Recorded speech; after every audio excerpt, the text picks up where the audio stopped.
So this video is going to talk about the ending of JoJo's Bizarre Adventure Part 6 Stone Ocean. So, surprise, surprise, there will be spoilers in this video, throughout this video. The entire video will pretty much be a spoiler. All I'll say is that if you have not seen this series, please do so. It is the culmination of many, many years of just chaos and craziness, and the way that this ends is the reason why I'm making this video today. So if you have not seen the series, please do so. There are many other fantastic parts after this as well. But for this video, we're going to talk about part 6, Stone Ocean, because the anime has just finished and I want to talk about it. Okay, so if you're watching this video from now, you either don't care about getting spoiled about this series, maybe it might help you get on board with checking out the series, or you're a fellow JoJo fan who wants to hear another JoJo fan absolutely just go crazy and gush out over the ending of part 6, and just to hear my reaction, because that's mainly what this is going to go and be about. The ending of part 6 in the manga, it was very confusing and it was so insane. I needed the anime to come out to clarify some things. And that is a big thing why I love what the anime has done. It really cleared up a lot of the confusion that I had with the part 6 ending in the manga. If we're going to jump straight into it, okay?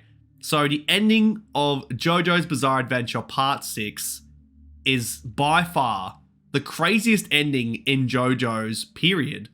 But I would dare to say I feel that it is one of the, if not one of, the craziest anime endings, period. When you have the ending of this series, fast forwarding in time to the point where it unravels time to the end of existence, completely kills off every character in existence, erases the entire series itself, and rewrites it in a whole nother universe entirely, and that you have, in some aspects, the bad guy win, because he gets the stand, right? He gets Made in Heaven, which is iconic. The scene of when Poochie gets Made in Heaven, fully unleashed. Goosebumps. Incredible. Fantastic. Loved it. I binged through the entire series to the point where I just had to watch some episodes on my phone, like just like before bed. Like I'm getting straight through this, right? I want to get to the ending at Cape Canaveral. I want to see Made in Heaven get unleashed, and I want to see the ending that we're waiting for finally happen, right? And so I waited for it, got to the episode, put it on the big screen, blast up the volume. I was home alone, so I can crank it up maximum without anybody complaining. Crank up that volume, right? Made in Heaven, unleashed, incredible. Those last 3 episodes, top tier, right? Absolutely top tier. So the ending.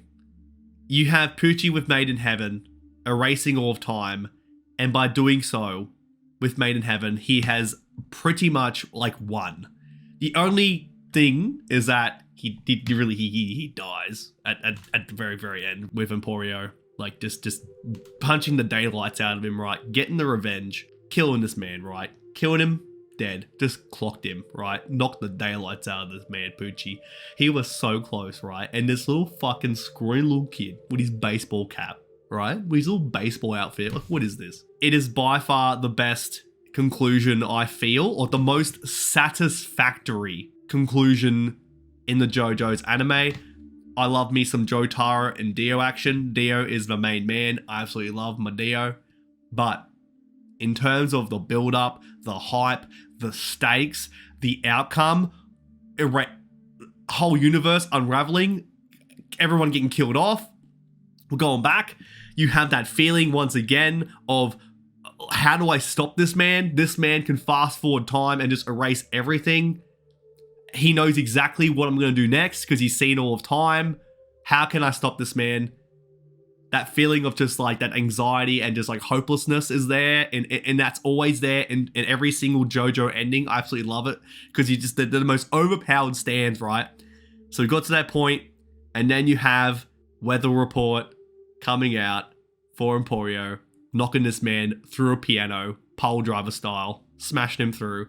Great spot. So satisfying. It was such a satisfying ending. And then you had that very feel-good moment at the very end in the new universe, in the new timeline, with all the besties together, the band's back together. You got Jolene together. You got the crew, right? And you got Emporio going off into the sunset. Such a feel-good moment. It's such a great conclusion to the series. And honestly, I feel that there is probably no way that I can make this video in a step-by-step cohesive kind of way, just because the beauty of this series is that it is so chaotic, it is so crazy, and again, it adds to the point of this series, this part, Stone Ocean, having the craziest ending in JoJo's, if not all of anime. It is just insane. I loved in the manga, you had the power of Bohemian Rhapsody. That was so much fun, having all the characters come to life. And the way they did it in the anime, I thought that was really fun. It's such a good time. And it makes a lot of sense that this needed to happen, right? Like,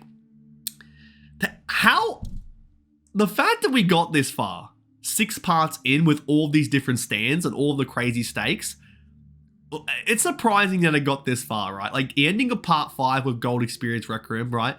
That is something else. Literally, that is something else. Okay, but the fact that we had to get to an ability that was fast forwarding time to the point where it unraveled all of existence, it just needed to be switched off. This needed to be ended. Okay, and so having this ending, starting a new timeline, is really nice to refresh the series.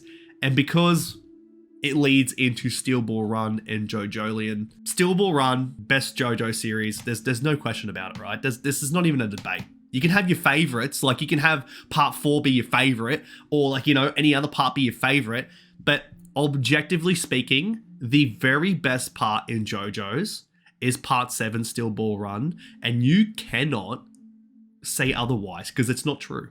Part 7 is the best part. And so now that we're getting into part 7, potentially, I don't like all of these talks that the producers are saying that this is the ending. It's the ending of this timeline, and we can clearly see that from how everyone just died and it unraveled everything. We get it. But you cannot have the cult fan following, the reputation, the accolades of part 7 and not go and do that animated in the next year. You just cannot skip that. You have to do it. And when it comes out, because it will, I know they're going to do it justice. It's going to be absolutely fantastic. I cannot wait for that. It's going to be absolutely incredible. I just elbowed my keyboard. Didn't want to see us stop the recording. So I'm so excited about part 7, but when it comes to part 6, Stone Ocean, it lived up to the hype for me.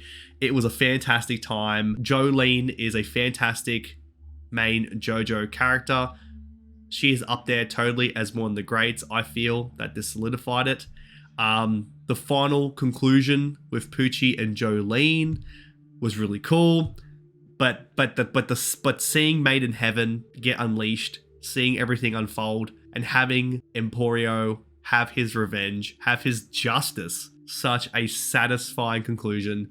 I absolutely love this series.